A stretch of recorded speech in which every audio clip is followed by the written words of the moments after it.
মানুষ কেন বলে মোদের নারীর নিজস্ব নাই কিছু? আমি তো দেখি জগৎ চলে নারীর পিছু পিছু। বাপের ঘরে লক্ষ্মী আমি, স্বামীর ঘরে অন্নপূর্ণা, ছেলের ঘরে জননী আমি, আমি ছাড়া সংসার অসম্পূর্ণা। আমার থেকে আপন করতে আর কি কেউ পারে?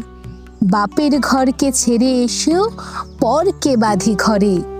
গোত্র থেকে গোত্রান্তর যদিও আমি হই, তবুও যেন জননী রূপে সকল দুঃখ সই। ভারত মাতা সেও নারী, নারী জগদ্ধাত্রী। নারী হলো এ জগতের সবার জন্মদাত্রী।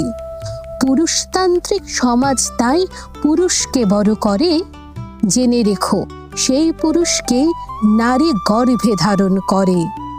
মহাকাল আমার পদতলে শায়িত চিরকাল।